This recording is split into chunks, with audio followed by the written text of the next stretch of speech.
English Shorthand Dictation. Ready? Start. Sir, with regard to these banking laws, there is much to be said. After the nationalization of banks, several issues have cropped up.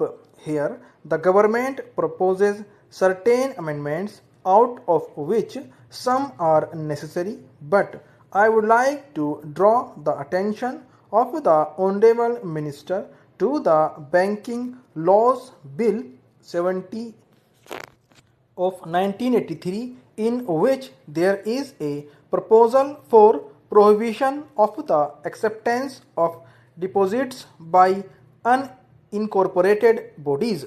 About this, I would like to stress this point because society has its structure in this country. There are certain money lenders who are rendering some service to the people. Your branches have not reached there.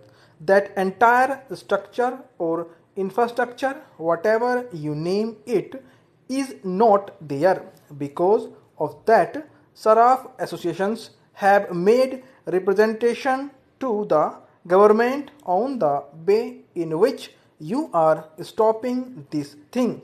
If we say you can collect deposits from 10 people only, then this entire thing will come to a standstill. Your other amendments I support, but as far as this thing is concerned, I would like the government to think. The basic objective, which is difficult to understand and much less to appreciate, of this underlying objective behind the introduction of the bill, and more particularly the amendment mentioned above, which is likely to have a far-reaching effect on various sectors of the economy. If the government is determined to protect and promote the interest of the depositors or root out malpractices on the part of certain elements in the informal credit market, then there are various ways and means by which these aims could be achieved. It is apprehended that such a drastic measure will result in squeezing the source of credit in the formal credit market, which will not only paralyze the normal course of conduct of business in the urban and rural areas, but also provide wide scope for unhealthy and undesirable practice, a situation which can hardly be viewed with calm.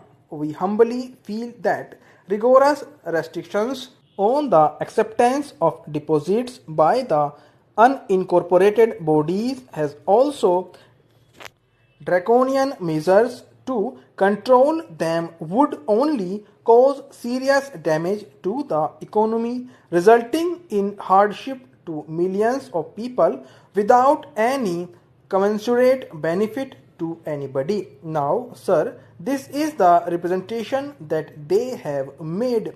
Since all the branches of our nationalized banks have not reached the rural areas in the far-flung areas, what would happen to those people?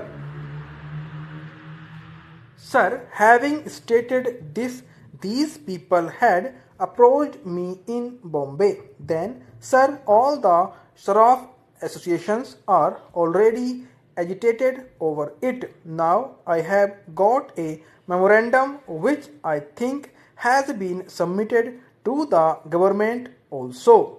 It is Gujarat State Saraf Association. Likewise, that agitation has spread everywhere, and there is an apprehension that if the government goes on with this provision, then the entire transactions which are being carried on smoothly at places where no banking facility is available will come to a stop and stand still, and the rural people and the lower middle class people will be very much affected. Now they have stated the reason why it is an unjustified move and what is the magnitude of the problem. There are certain implications on vital sectors. The move will be an obstruction to informal credit structure. It will be a death blow to distributive trade. It will have a detrimental effect on rural sector. Then it has been mentioned that it will have a crippling impact on indigenous banking. It will aggravate unemployment. There are certain drastic penal provisions about which also they have stated. They have mentioned about the erosion of moral values also. Well, sir, we may keep it aside. We all should be very much concerned with the moral values also. Now, it has a far-reaching impact. They have stated all this in their memorandum. I would only like to highlight one or two main points. It has to be realized that the informal credit structure comprising of trade, business, commission agents and indigenous bankers has been rendering valuable services since times immemorial to various sectors of the society and more particularly in rural and semi-urban areas.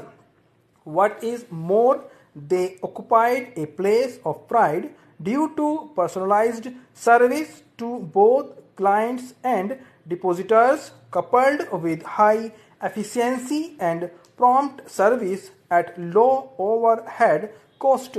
Even though greater percentage of information credit structure is unsecured vis-a-vis the bank credit which is mostly secured, the default is very low.